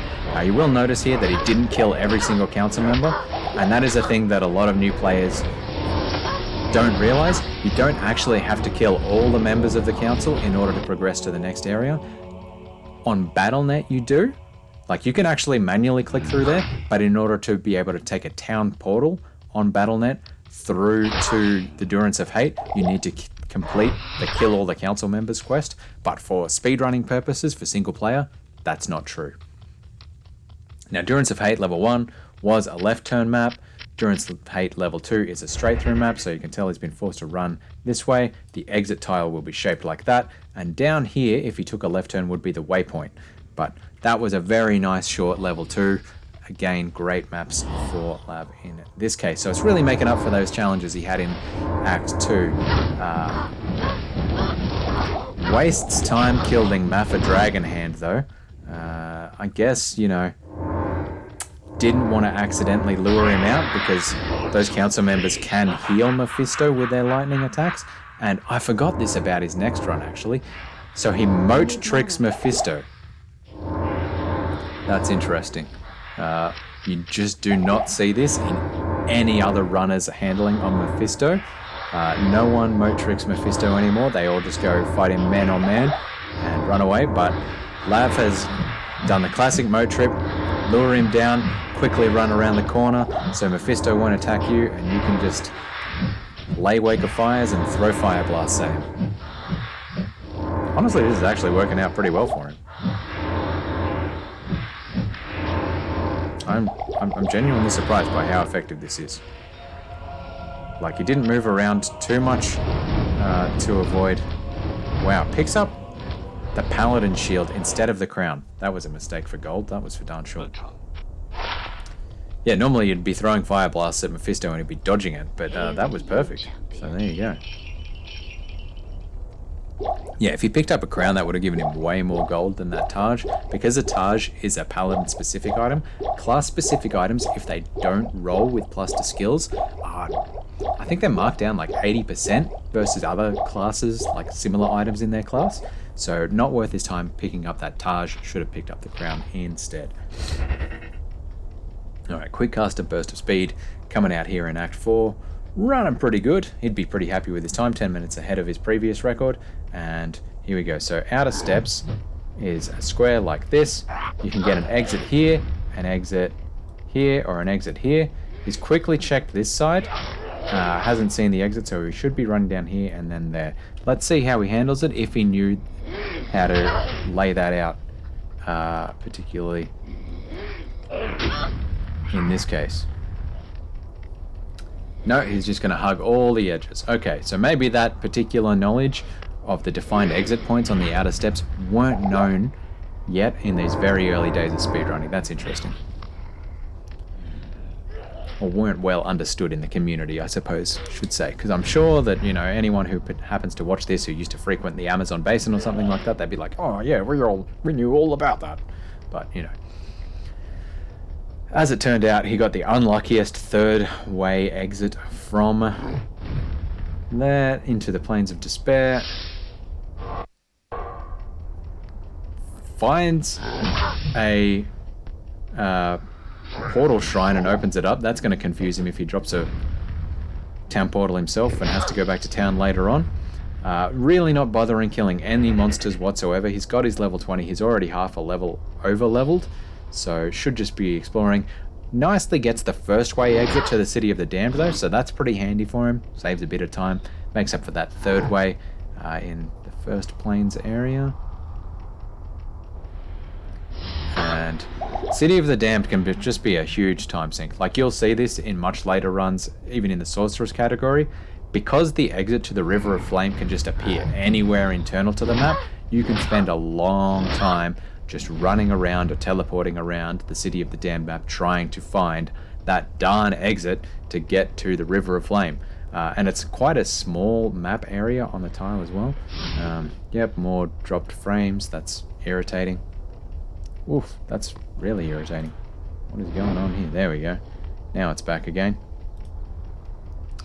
Once again, not my internet connection. This is just the classic trouble with Twitch streamed runs. You just don't see everything all the time. There you go. Finds the entrance to the River of Flame. Drops a town portal because he forgot to get the waypoint, I guess. Just in case he dies, since he's doing this Iron Man style. If he's dropping a town portal for safety, I'm guessing that he is actually playing softcore and not hardcore. Runs up into a dead end. Oof, that's not knowing your maps quite super well enough for you. Nicely weaves around those maulers, although starts killing things when he doesn't need to, when he'd already gotten past the enemy mobs. And you can see there that Self just saving his bacon. So got hit a couple of times by the maulers and started going into hit recovery as other maulers approached. If he didn't have that faster hit recovery from stealth, he likely would have been stuck there, giving the other maulers in the pack an opportunity to come up and hit him and keep stun locking him and just leaving him for dead. So stealth really paying off there. Gets a little bit lost here. Not sure on which way he should go because he just hit a dead end. That's unlikely. And typing to himself, as we all have done while playing Diablo, I'm sure. Unfortunately, it doesn't do the exclamation command, so it's not hovering over his head the entire time, though. So, whoops. Missed opportunity. Yeah, that was just sheer unluck. Like, gotta say, map reading aside, like, probably also would have run that left direction, so that's just pure unluckiness for Lav right there. So coming up, should be getting to the end of the area pretty soon. Oh, this is a very long river of flame. Oh, that's so long. Alright. Gets his save point as he comes into the Chaos Sanctuary. He needs to repair his stealth. It's gotten hit as he runs through the River of Flame, and it's no longer effective. So he's no longer getting that 25% faster run walk, 25% faster hit recovery. This is no good coming into the most critical area of the game. Certainly when he got to that waypoint, he should have gone back to town and gotten Zarus to, whatever his name is, to repair his armor for him.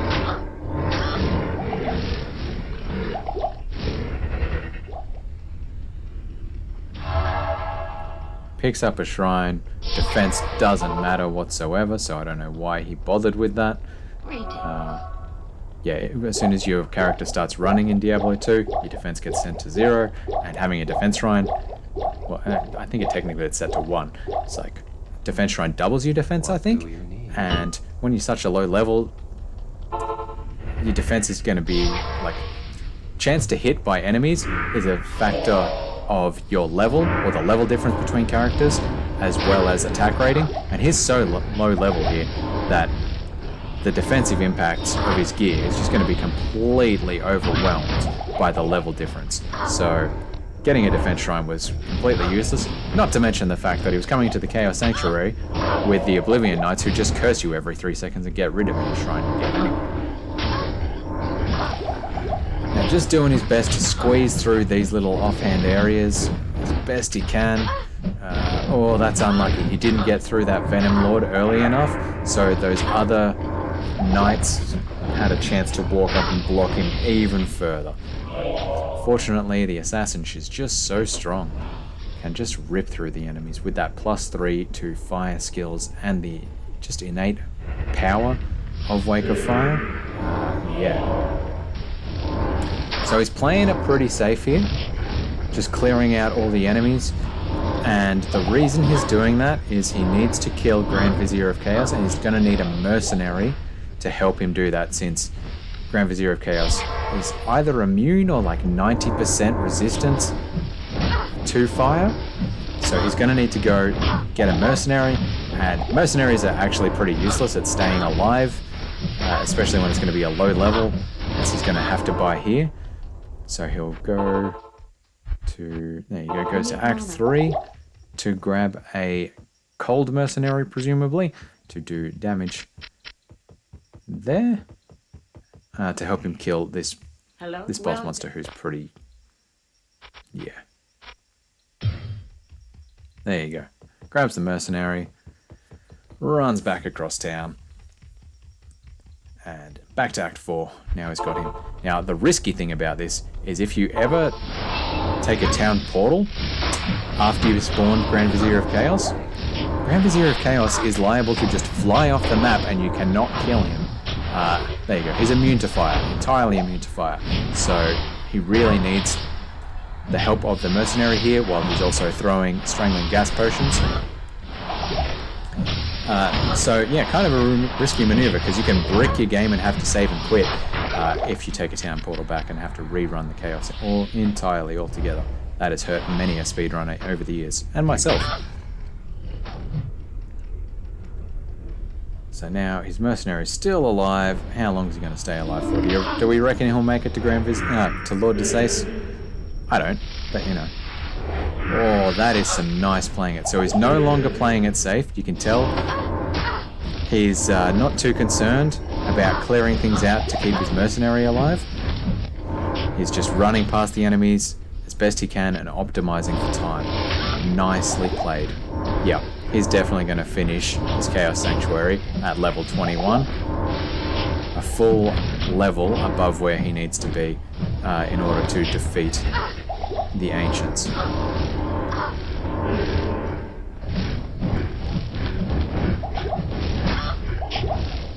Nicely keeping a bit of distance from Lord Desace there. So one thing that's worth keeping in mind with these unique monster boss packs is there's something in the code that keeps the minions of those unique monsters on somewhat of a leash. Like, I think it's about, I'm going to say a 10-foot radius or something like that of the boss. They're inclined to, if you ever take them away from that radius, to instead stop targeting you and walk back towards their boss. Now, it doesn't hold all the time, and if you can somehow trigger them into following you far enough away from that boss, you will, you'll trigger what is termed in speedrunning, break the leash. And that's really helpful for some use cases, like beating these bosses. If you can break the leash of the boss only and get him to follow you. And I've got someone back here, so apologies for that. 1 second while I close my door.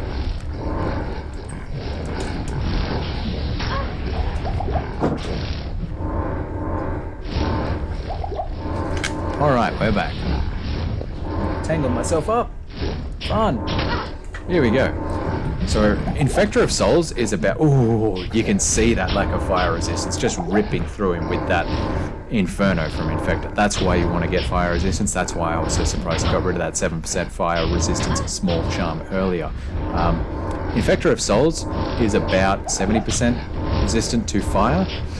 So he's going to take a very long time to kill. And what you see later on is people will generally go and fight him first and sort of lure him through the chaos while you kill all the other monsters. So that took quite a bit. And here comes the big man himself, Diablo. Not even death can save you from me. Oh, what a line. Gets me every time. So just keeping a bit of distance from Diablo, keeping him on the very edge of the screen. That way, you know, you're not liable to get caught up in that lightning hose attack, which can absolutely shred your health. It's 50% lightning damage, 50% physical damage, so even if you have lightning resistance, you can end up in a world of pain. Needs the mana potions. Is really low on gold at this point, so just banking on selling those items that he picked up. Lucky to get a heavy armor there. See how much that plate mail sold for? He had like $3,000 worth of gold there. By selling that plate mail, he got above 20,000. So, yeah, that's why you want to pick up heavy armors. Alright, so just doing his best. If he has to go through the lightning, he just goes through it for only a couple of frames. Oh, yeah, that was close, man.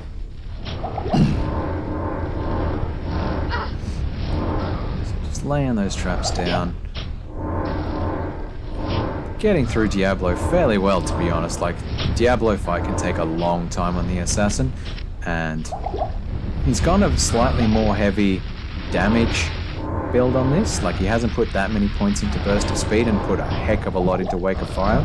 So this is getting through Diablo's health. Like, I know this seems like this fight is taking a long time, but this is pretty quick in the grand scheme of things. To be honest with you, when we get to the Bale fight, I'm probably just going to be sitting here barely making any comments whatsoever.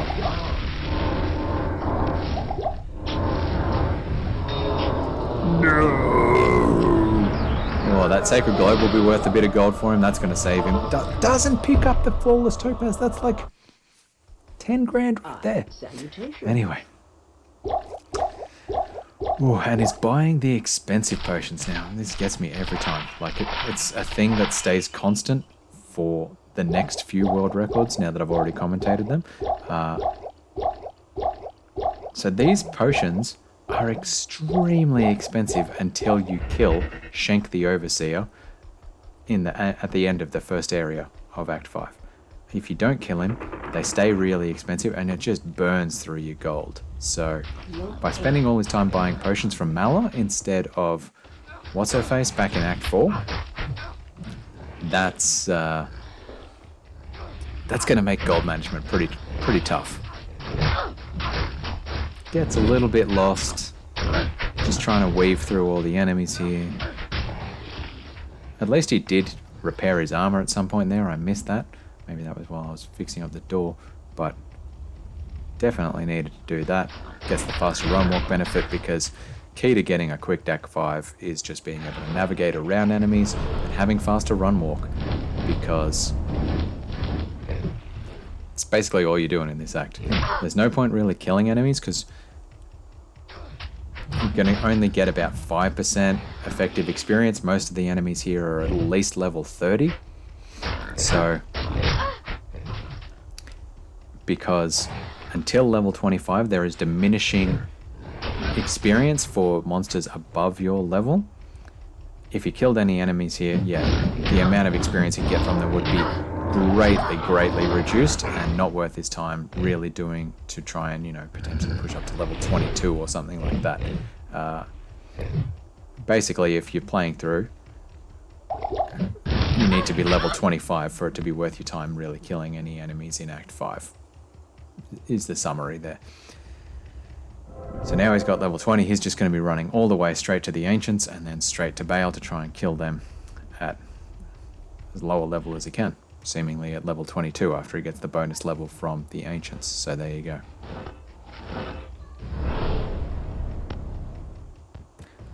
Running on up here now. Oh yes, he does do the little hack where he squeezes between the spike pit and the wall. I love it. So many people don't know that little gap is actually there, and it's just a thing. Like even speedrunners mess it up. I'm pretty sure in one of the future runs Nightfall messes it up. So nice to see Lav pull that one off effectively. And just running across these Act 5 maps. Unfortunately getting a bit blocked by enemies there. Not bothering with the Shank quest, which doesn't surprise me because no one seems to do that for a very long time.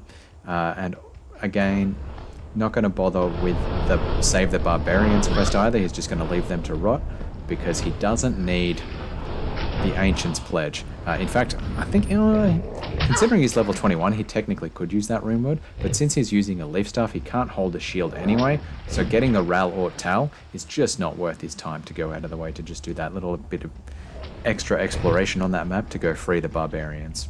And since this isn't a 100% run, he doesn't really worry about doing other quests. Like obviously he didn't do Bloodraven or Radamant or get the tome from Battlemaid Serena or anything like that. So, or kill Iswal for that matter. Now, for some characters you will want to kill Iswal for the bonus plus to skills, that can really help you out. But on the Assassin, oh my god, neglects the skill shrine. Even though that could give him a better run walk. Just 1 second.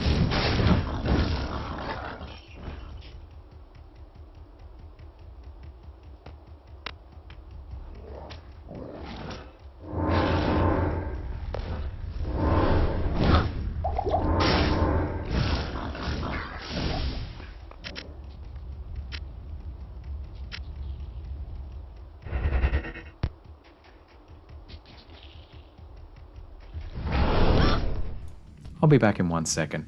Enjoy Act 5.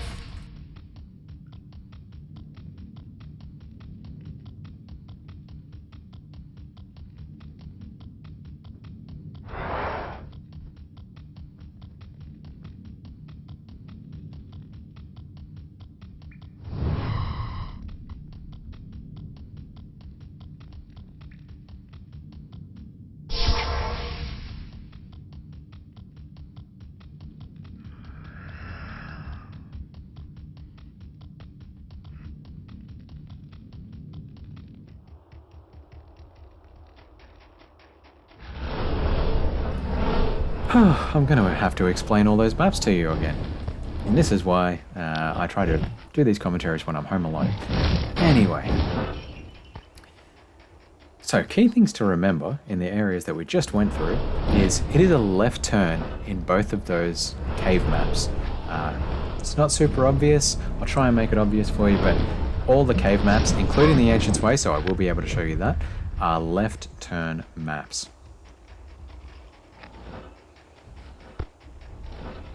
So just running straight across the frozen tundra here. Kind of want to stick to the edges because that gives you the most chance of not getting blocked by doors, as he did in the earlier area as well.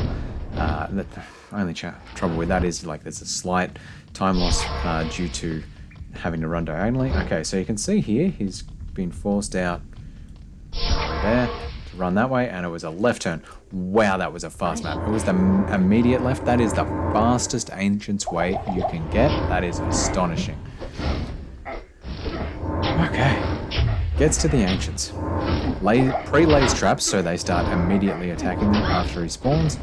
Key thing to remember with the Ancients, one of them is naturally very resistant to fire, but they can also roll with gear that gives them bonus resistance to fire. So they each roll with like a set of armor and some boots and stuff, and you can just lose a lot of time if they happen to spawn with gear that gives +2 fire resistance, especially on the assassins. So kind of just balancing them, running in a circle. This is pretty nice.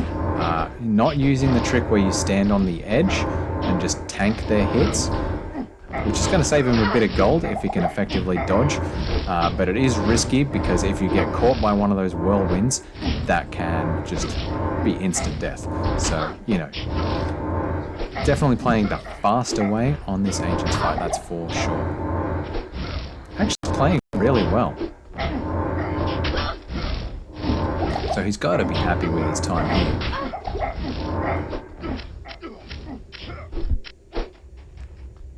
Especially coming out ahead of that 2 hours, 9 minutes.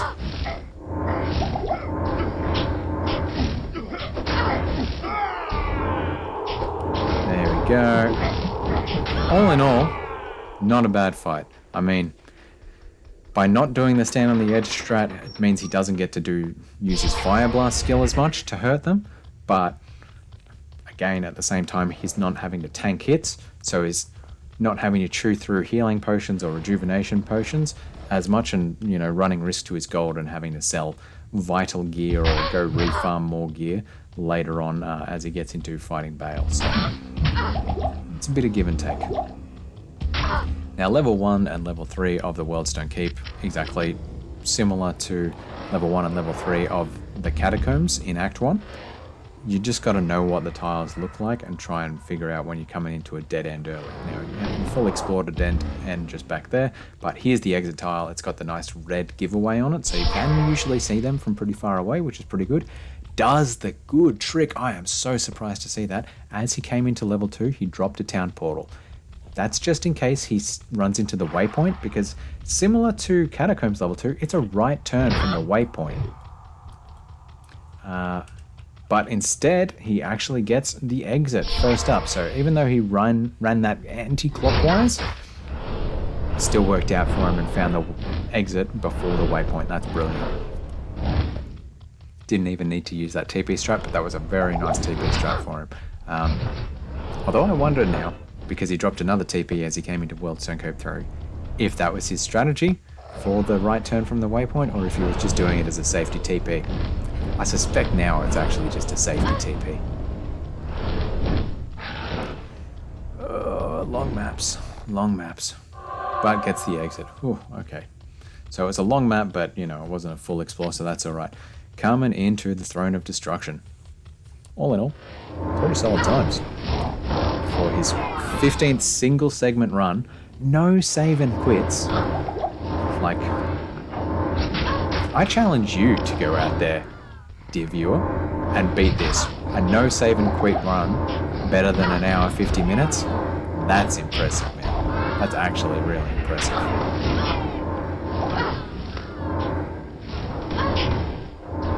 Alright, how's he gonna play this?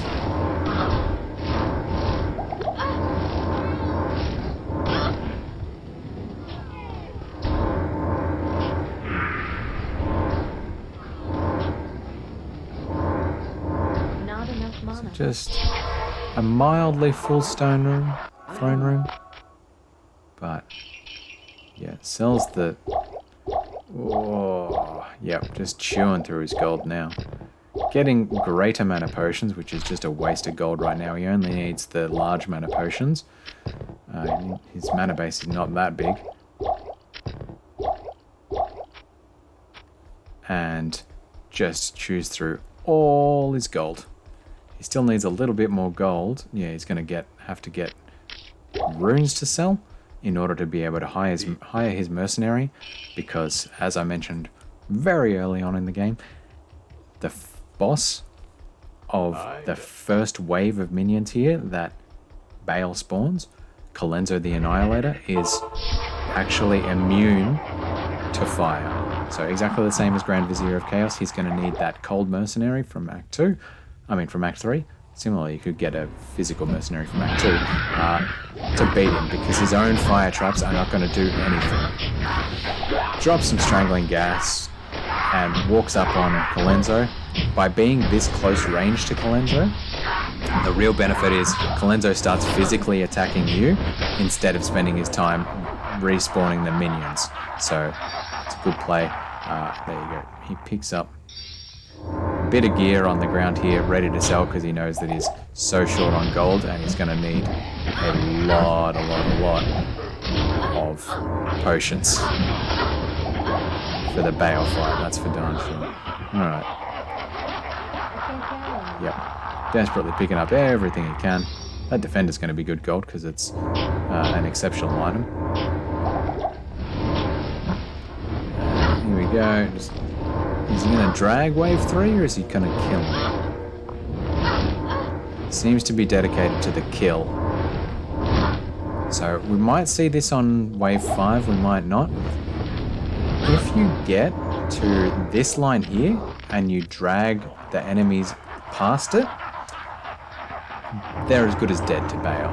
As long as they stay out of the throne room, Bale will spawn the next wave and you can just press on ahead.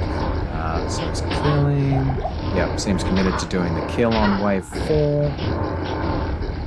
Although he is luring them out, so maybe he will be doing the drag skip.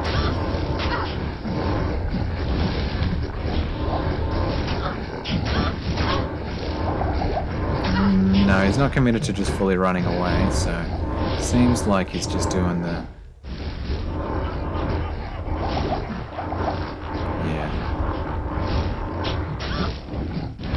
But by luring them out and triggering Bale's laugh, and then luring them back in again for the kill, that can actually skip Bale laughing again, and he'll just spawn the next wave. Let's see. Yeah, there you go. So as soon as they were dead, he spawned the next wave. That is a minor time save. Surprised to see that little optimization happen, actually. And here we go. He's not actually even bothering to try and kill these guys. He is just luring them past that line, and then he needs to get LaVsr following him, so the rest of the minions follow. There you go. So he's going to lure them down all the way past this first little square here, and then he'll be running back around up into the throne room to try and make sure that they don't follow him in there. And Bale just treats them all as dead and goes on to the next phase. There we go. He's safe. Honestly, I would have been a bit worried playing it that low. So takes a bit of gear in with him, but just drops it on the ground. He'll probably pick that up and have to sell it for gold later. It's a class-specific item though, so it's probably going to be worth garbage.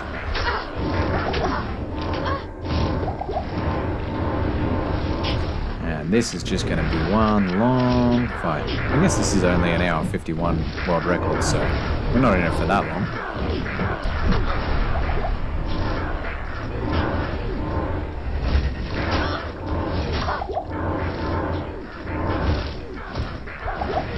Waiting it out. Let's see how he manages his gold.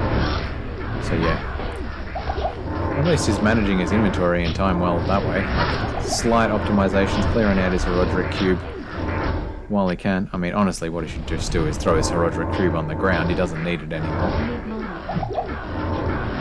And that'll dump the other items immediately into his inventory as well. Gets the Bale clone spawn. Just got to keep his eyes on the prize and kill regular Bale. Alternatively, what he could do is, since he needs to go back to town for potions anyway, he could run all the way to the edge of the map, so he's at least a screen away from Bale, maybe a screen and a half, and then take a town portal, and that way the clone will despawn. But choosing not to do that, just focusing on getting the kill now and burning through all his potions as best he can. Now he's fighting out in the open here, and one little optimization he could be doing is throwing fire blasts in between casting Wake of Fire as well, but oh Oh, well, that's a loss. Sells the Defender, as I said, because it was an elite item, it was actually decent gold.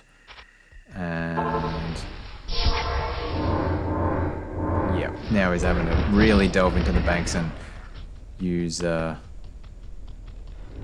mana potions, or purchase light mana potions instead of greater mana potions as he had been doing. He's been wasting a lot of gold on those greater mana potions, so unfortunately he's found his hand forced. Is he actually going to be able to keep hold of his, like, stealth? I wonder.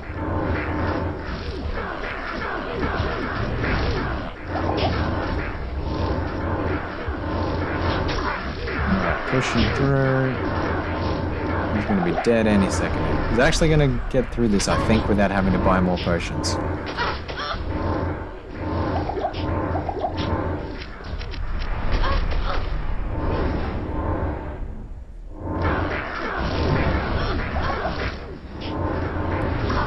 One advantage of playing this way, actually, with a good amount of distances, he's not getting mana burned by Bale all the time. So that's probably saving him a little bit with the potions as well. There we go. There we have it. 1 hour, 51 minutes, 53 seconds. Quest completed. That was the run, folks. And now he's turned off the sound. That was it. Let's quickly see if we can see the last time we put in a point into Burst of Speed while we look. But I hope you enjoyed this first run. We'll be looking further and further throughout the records and potentially writing up a summary document, or maybe even doing one of those world record videos, history of world records, later in the series. But for now, I really, really hope you enjoyed this. Let's see him level up here. Give me a squiz at your Burst of Speed. Come on, man. I suspect he only put like 3 points into it.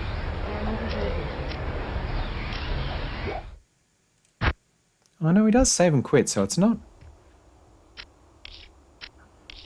Yeah, of course he save and quit.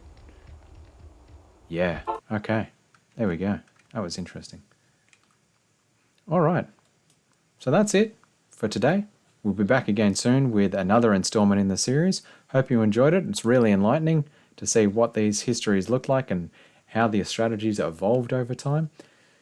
Really weird, now that I think about it, they did it all those save and quits on the Countess, but then basically played the rest of the run as if it was an Iron Main. So, super insightful. Okay, hope you had a great one. See you next time on Commentaries for the World Record Histories of Diablo 2. Bye!